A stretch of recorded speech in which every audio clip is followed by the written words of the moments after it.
नमस्कार, स्वागत है आप सभी का और प्रदेश के सबसे भरोसेमंद news channel India news Haryana पर मैं हूं आपके साथ आयुष चतुरांश। हमारे साथ इस कार्यक्रम शहर के सरकार में आज हम उठाएंगे वो मुद्दा जो ग्रामीण विकास में बाधा बना हुआ है।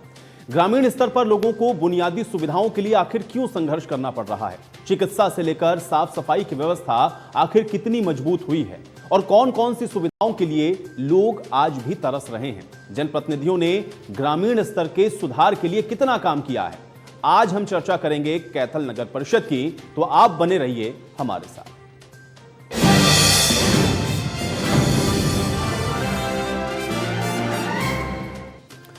तो कैथल नगर परिषद पहले नगर पालिका हुआ करता था और नगर पालिका का गठन आजादी के साल 1947 में हुआ था।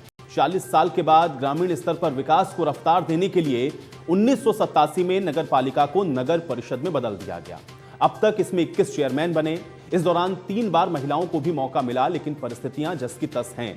चिकित्सा, शिक्षा बदहाल है। ग्रामीण क्षेत्र में आज भी मूलभूत सुविधाओं की कमी है। निकाय चुनाव को लेकर इस बार चुनाव आयोग ने नई व्यवस्था भी की है।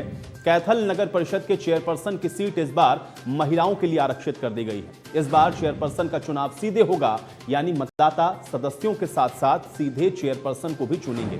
अब कैथल नगर परिषद को समझ लीजिए, यहां पर 31 वार्ड हैं, जिसमें 11 वार्ड महिलाओं के लिए आरक्षित कर दिए गए हैं। तो कैथल नगर परिषद, इसके बारे में थोड़ा सा आपको बता देते हैं। 22 मई 2016 जून 2021 से प्रशासन यहां की जिम्मेदारी संभाल रहा है, क्योंकि चुनाव अब होने हैं। 1947 में नगर पालिका का गठन हुआ और उसके बाद इसको नगर परिषद में तब्दील किया गया। तो चुनावी उद्घोषणा के बाद अब कैथल शहर में सभी विकास के काम रुके हुए हैं, क्योंकि नगर परिषद प्रशासन ने अप्रैल महीने से अब तक करीब 5 करोड़ रुपए के विकास कार्यों का रोड मैप तैयार किया था, जो आचार संहिता के चलते रुका। नगर परिषद प्रशासन का अब दावा है कि अधिकतर टेंडर खोल दिए गए थे, लेकिन वर्क ऑर्डर जारी नहीं हुए और अब इलेक्शन के बाद ही ये वर्क ऑर्डर जारी हो पाएंगे। अगर आचार संहिता नहीं लगती तो कैथल में करीब 26 करोड़ रुपए के विकास कार्य किए जा सकते थे, जिसमें 14 करोड़ रुपए कच्ची गलियों को पक्का करने और कम्युनिटी सेंटर और चौपाल और धर्मशालाओं के निर्माण पर यह खर्च होते। इसके अलावा 7 करोड़ से अधिक की राशि सिटी और बैंक स्क्वायर के निर्माण पर भी खर्च होनी थी, लेकिन अब सभी काम चुनाव होने के बाद ही हो सकते हैं। आइए इस पर हम आपको अपनी ये खास रिपोर्ट दिखाते हैं। कैथल में नगर परिषद की बात करें, अब नगर पालिका की बात करें तो उसको लेकर आचार संहिता लागू हो चुकी है।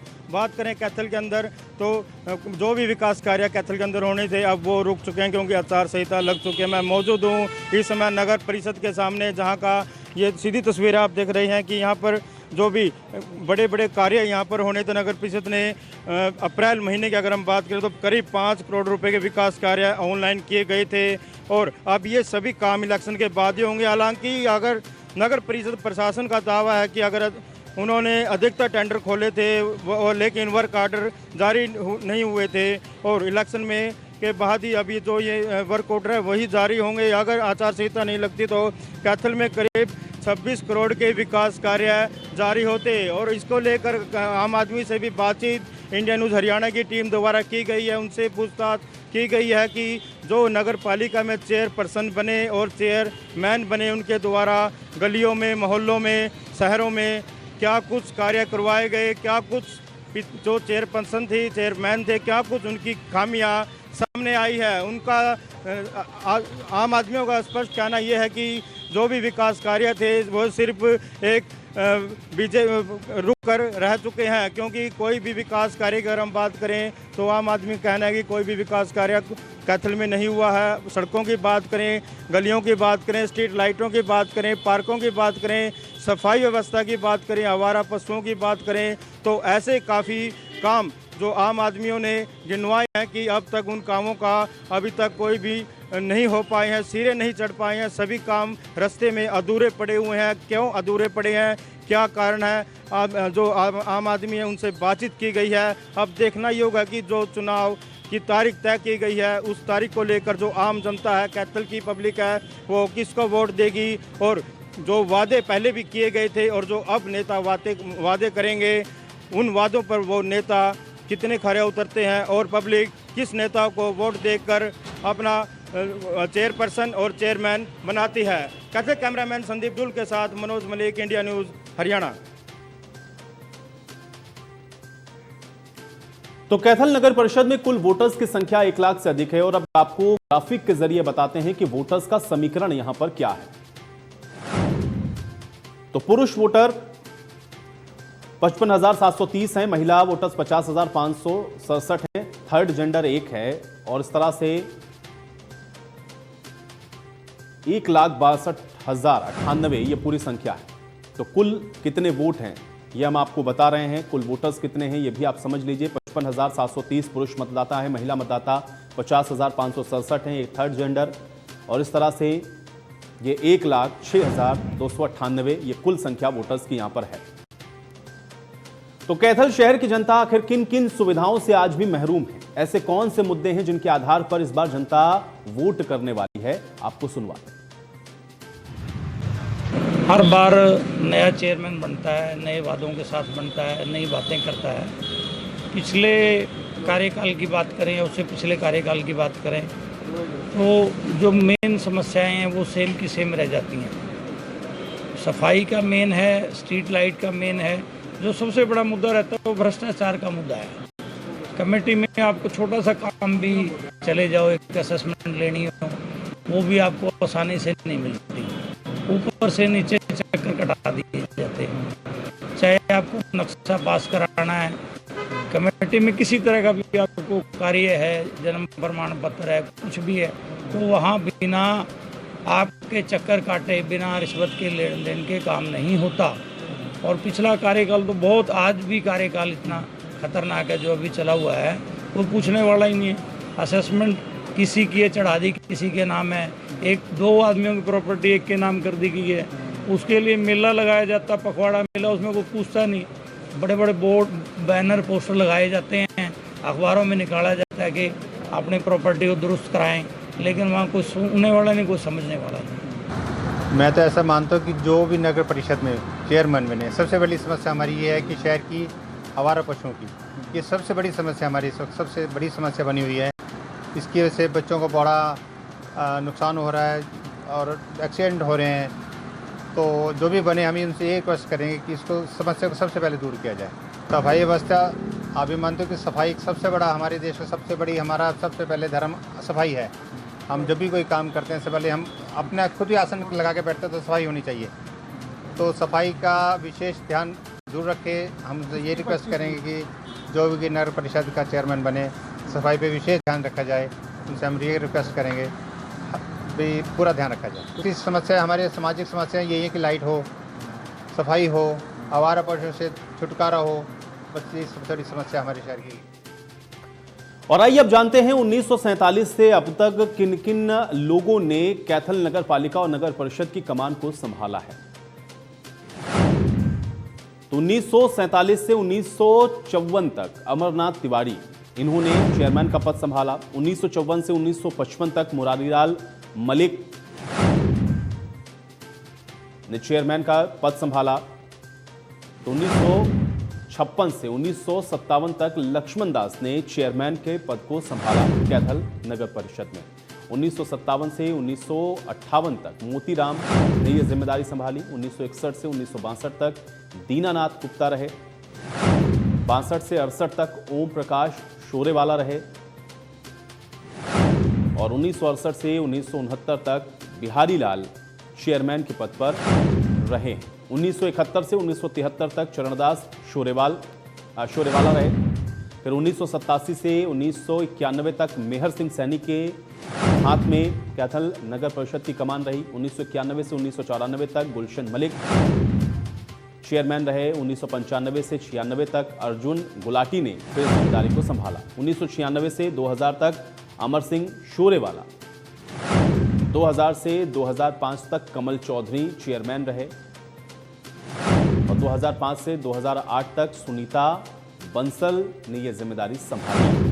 फिर अप्रैल 2008 से जून 2009 तक सुरेंद्र रांझा चेयरमैन रहे। 2008 से 2010 तक अमेल कोलिया को यह जिम्मेदारी दी गई और 2011 से 2016 तक रामनिवास मित्तल चेयरमैन के पद पर रहे। तो जुलाई 2016 से 2017 तक यशपाल प्रजापति चेयरमैन रहे और अगस्त 2017 से 18 तक पवन थरेजा चेयरमैन रहे। 18 से 21 तक सीमा कश्यप चेयरमैन के पद पर रहे।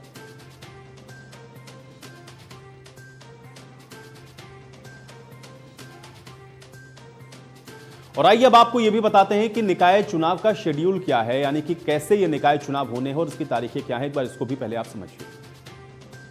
तो नामांकन की तारीख 30 मई से 4 जून तक की है। स्कूटनी 6 जून को होगी। चुनाव चिन्ह 7 जून को मिलेंगे। चुनाव 19 जून को होना है और रिजल्ट 22 जून को आ जाएंगे। तो ये पूरा निकाय चुनाव का शेड्यूल है जो हम आपको बता रहे हैं। नामांकन 30 मई से 4 जून तक होना है। स्कूटनी के लिए 6 जून का समय है। चुनाव 7 जून को बांट दिए जाएंगे। चुनाव फिर 19 तारीख को होना है और 22 जून को ये नतीजे भी घोषित कर दिए जाएंगे।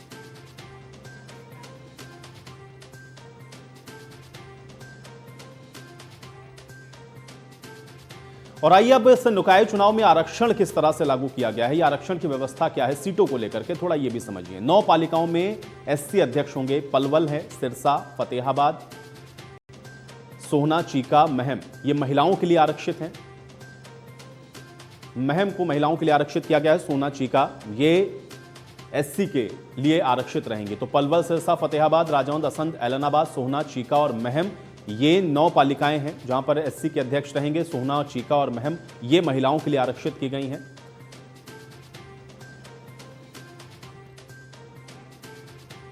और अब अनारक्षित यानी कि जो जनरल कैटेगरी की सीटें हैं ये कौन कौन सी रहने वाली हैं, इसको भी एक बार ग्राफिक के जरिए समझिए। 36 पालिकाओं में सामान्य वर्ग के अध्यक्ष होंगे। हांसी है, गोहाना, नूह, उचाना, लाडवा, टोहाना, होडल, मंडी, डबवाली, भूना, बरवाला, निसिंग, चरखी दादरी, रानिया, तरावड़ी, पुन्हाना, फिरोजपुर, झिरका ये 36 पालिकाएं हैं जो सामान्य वर्ग के लिए हैं। गन्नौर भी है, घरौंडा, पेहोवा, महेंद्रगढ़, समालखा ये सामान्य वर्ग की सीटें हैं। शाहबाद, नारनौंद, नरवाना, कैथल और जींद ये भी सामान्य वर्ग के अध्यक्ष यहां पर रहेंगे। थानेसर, भिवानी, रतिया, कालावाली, नारायणगढ़ यहां पर भी सामान्य वर्ग के अध्यक्ष चुने जाएंगे।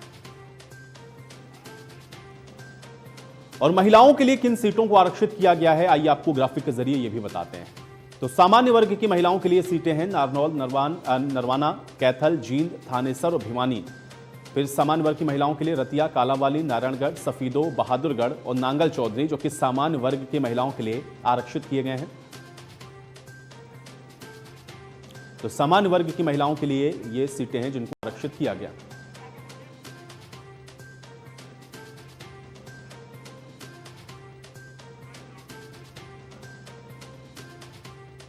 मैं सेक्टर 19 में हुड्डा में रहता हूँ और हमारी गली में अब बरसात हुई है, पूरा पानी पानी खड़ा है और इतने मच्छर हैं उससे ज़्यादा। पूरा खड्डे बने हुए हैं, खड्डे में 4-5 दिन अब पानी रहेगा। स्ट्रीट लाइट है तो लाइटें हैं ही नहीं, चस्ती नहीं, और जो एक बार फ्यूज़ होगी दोबारा बनती नहीं। आवारा पशु तो खूब हैं ही, इसमें कोई दो राय नहीं। सफाई के नाम पे तो बस मैं तो कहूँ कैथल फेल है, क्योंकि 8 महीने से मैं 9 महीने से यहाँ हूँ हुड्डा में। मैंने आज तक सफाई वाला नहीं देखा कोई झाड़ू मारता हुआ, और कूड़ा उठाने वाला 80 रुपये लेते हैं। अगर वो भी ना आए तो समझो लोगों के घरों में कूड़ा पड़ा रहता है। झाड़ू मारने वाला गली में कोई नहीं आया, मैंने तो आज तक देखा नहीं। पार्कों में तो सारे आजकल पतझड़ है, ठीक है वो तो पड़ा ही रहता है, बाकी सफाई नहीं है पार्कों में।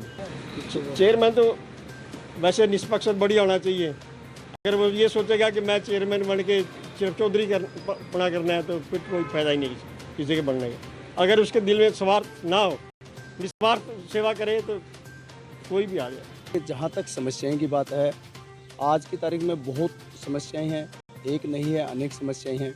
सीवरेज की अवस्था है, लाइट की अवस्था है, और अपना ये देख लो सफाई की अवस्था है।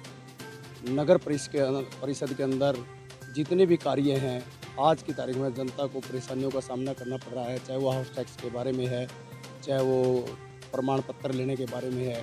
किसी भी प्रकार का कोई भी कार्य है, मैं समझता हूँ कि आसानी से नहीं हो रहा है। कोई भी कार्य बिना भ्रष्टाचार के हो नहीं रहा, इसमें तो कोई दो राय नहीं है। आप लोग भी कई बार इसको मीडिया में उठा चुके हैं भ्रष्टाचार के मुद्दे को, और जहाँ तक आवारा पशुओं की बात है, इस प्रकार के मुद्दे भी कई बार प्रशासन के हम लोग अवगत करा चुके हैं कि आवारा पशुओं की वजह से न केवल लोगों की जानें जा चुकी हैं, बल्कि जाने का और भी आगे खतरा बना हुआ है। इनकी तरफ विशेष ध्यान दिया जाए ताकि जनता को इससे छुटकारा मिल सके। तो नगर परिषद में कुल कितने लोग वोट करेंगे आइए ग्राफिक के जरिए आपको यह भी दिखाते हैं। पुरुष वोट 9,65,547 हैं, महिला 8,64,612, ट्रांसजेंडर 49 हैं और कुल ये संख्या 18,20,000 की है, जो कि 18 नगर परिषद और 28 नगर पालिका में चुनाव होने वाले हैं, उनके ये वोटर्स हैं। पुरुष 9,65,547, 8,64,612, महिला हैं ट्रांसजेंडर 49 और कुल 18,20,000। अब निकाय चुनाव में न्यूनतम योग्यता क्या है? पुरुष के लिए 10वीं कक्षा पास होना जरूरी है, लेकिन इसमें एससी के लिए 8वीं पास होना जरूरी है। ये न्यूनतम योग्यता हम आपको बता रहे हैं। एससी की महिला है अगर और आरक्षित है वो सीट, तो 5वीं पास होना जरूरी है। चुनाव होते हैं तब ये वादे लेके आते हैं, हम ये करा देंगे, हम नालियां बना देंगे, हम पार्क बना देंगे, उनकी सफाई रख रखाव सब करेंगे और लोगों के लिए फैसिलिटी देंगे, स्वास्थ्य का भी ध्यान रखेंगे। मगर जब इलेक्शन हो जाता है उसके बाद सारे के सारे वादे जो है एक डब्बे में बंद करके रख देते हैं। कोई सफाई नहीं होती, कोई जो जितने वादे करते हैं पूरे नहीं किए जाते। समस्या देखो, ये पार्क जो है बना रखे तो कितना गंद होता है पार्कों में। सुबह लोग सैर करने के लिए आते हैं, स्वच्छ हवा मिलेगी, घूमनेंगे, और मगर जहाँ सफाई का कोई ध्यान नहीं रखते, जो कि नगर पालिका के ऊपर होता है। तो बाकी लगाव सड़कों का है। सड़कें जो है गड्ढे होते हैं, गलियों में मतलब नाली है जो उसमें पानी की व्यवस्था नहीं ठीक निकलने की। सीवर कई जगह तो ऐसा है जो सीवर इन्होंने सीवर के साथ जोड़ा नहीं, नालियों में ही वो होता है, जिससे लोगों को बीमारियों का भी डर रहता है और लोग मतलब उसको या तो इनको व्यवस्था ठीक करनी चाहिए। लेकिन नगर पालिका से रिलेटेड बहुत समस्याएं शहर में हैं। शहर की सबसे बड़ी तो समस्या है पार्किंग की। कहीं पे भी पार्किंग नहीं है, छोटा बाज़ार हो, बड़ा बाज़ार हो, या जो मेन सड़कें हैं, करनाल रोड है, कुरुक्षेत्र रोड है, जींद रोड है, बड़ा रोड, कहीं देख लो आधी सड़कों पे गाड़ियाँ, व्हीकल, बाइक, कारें खड़ी रहती हैं। पार्किंग की कहीं व्यवस्था है ही नहीं, तो लोग बड़े परेशान हैं इस चीज़ को लेके। दूसरा, एनक्रोचमेंट इतनी ज़्यादा है शहर में। आप किसी मार्केट से निकलो, किसी मार्केट में गए आप निकल ही नहीं सकते, कार नहीं निकल सकती, इतने एनक्रोचमेंट है। लोगों ने अपनी दुकानों के बाहर 5-5, 6-6, 7-7 फुट तक बाहर सामान रखा हुआ है, कोई पूछने वाला नहीं है। कभी कभार एक आध बार जाते हैं नगर पालिका वाले पुलिस के साथ, लेकिन लोग फिर दोबारा सामान रख लेते हैं। सफाई का जो इशू है शहर में, बहुत बुरा हाल है सफाई। गंदगी कहीं से निकल जाओ, ढेर लगे पड़े हैं, कोई और चलिए इसी के साथ इस खास पेशकश में मेरे साथ फिलहाल इतना ही। लेकिन निकाय चुनाव को लेकर के राजनीतिक दलों के वायदे क्या हैं, राजनीतिक दलों में कश्मकश कितनी है और कौन किस पर भारी पड़ेगा, इस पर आज रात 8 बजे देखना ना भूलिए बड़ी बहस।